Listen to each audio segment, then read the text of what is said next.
Okay, hi everybody. We're talking about the postulates of quantum mechanics. In a previous video, I introduced postulate 3a, which said that if I go to measure some observable, the only value that you will see is one which satisfies the eigenvalue relationship. And I hope that a couple of you might have stopped and paused and sort of thought about that for a second.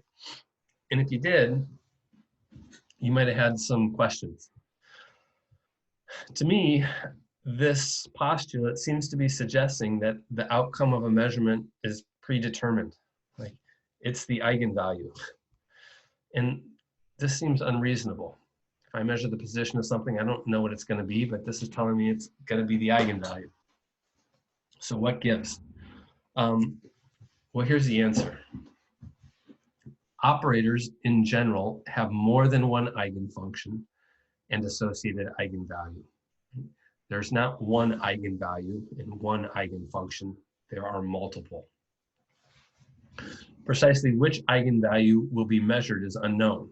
I don't know which one I'm going to get, but we can define the average outcome of a large number of measurements. In quantum mechanics, this is called an expectation value. Right? So postulate 3b defines this.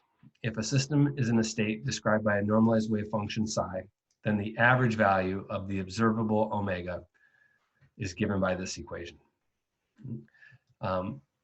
This bracket notation we saw in 320 when we were talking about Maxwell-Boltzmann distribution. So when you see this kind of bracket here, this denotes an average. So this is it. And this formalism is really pretty straightforward. I'm going to work through one example, and that'll be about it. So here's ground state wave function, particle in a box of length L. What's the average position of this particle? Well, my advice to you in this case would be to sketch something and see if you can make some sort of prediction. So I'm going to start this one by sketching the wave function. Here's psi versus x. I guess it's not explicitly stated, but the limits of this type of problem are 0 to L. And in between this, we've sort of seen this equation before. We get this half of a hump of a sine function.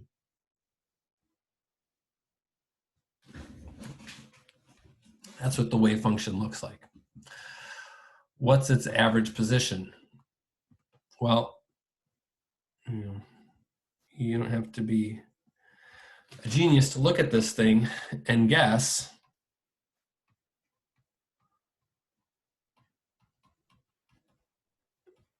that the average has got to be the middle, right? L divided by 2. And so whatever math I do, I better get that answer. Away we go.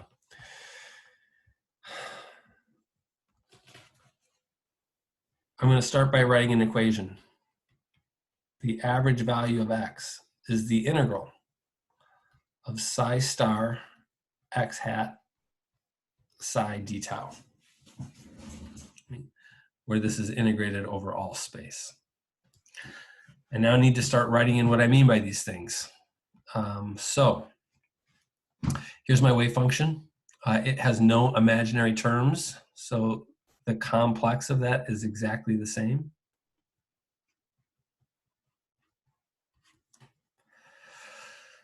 The x operator is x, and the wave function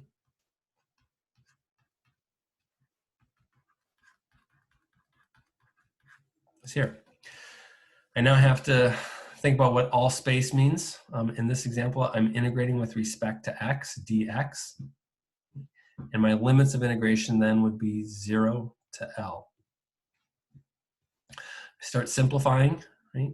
This one, and these are constants. These are the normalization constants, so I can pull them out. That will give me a factor of 2 divided by L. 0 to L. I can combine my sine terms. That'll give me a sine squared, and I have an x here. So that's going to give me an x sine squared pi x divided by L dx.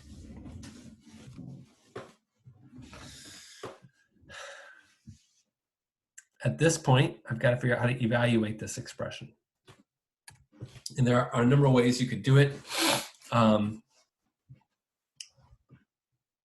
old school, so I like integral tables. And they'll always be available to you. I may ask you to do it explicitly with an integral table a few times on the homework. If I use the integral table,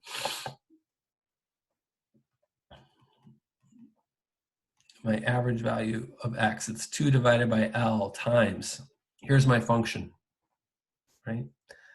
In my case, a is equal to pi divided by L.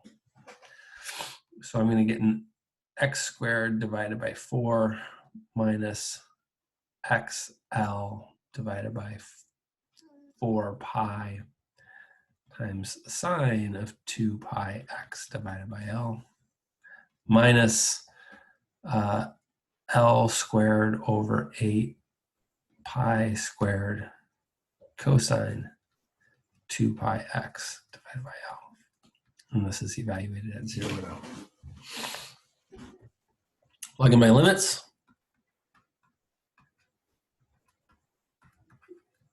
Minus L squared 4 pi sine. If I plug in x equals L, I'm going to get a sine 2 pi minus L squared 8 pi squared cosine, in this case 2 pi. Plug in the lower limit, minus 0, minus 0 times L is 0, minus, sorry, this should have been a plus 0 because it was a minus here, and this should have been a plus here. L squared 8 pi squared plus cosine 0. Simplify. Sine 2 pi is 0. That one's going to go away. Cosine 2 pi is 1. Cosine of 0 is 1. Minus L squared over 8 pi squared will cancel with plus L squared. You're left with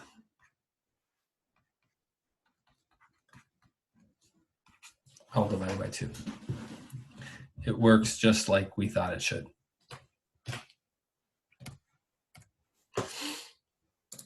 One final note.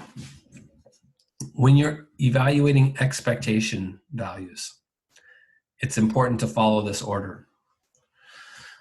So the first thing you want to do is to evaluate omega hat psi.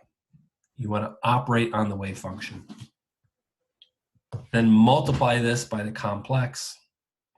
And last but not least, integrate it over all space. So make sure you operate on the wave function first. Number one is the key first step. Right?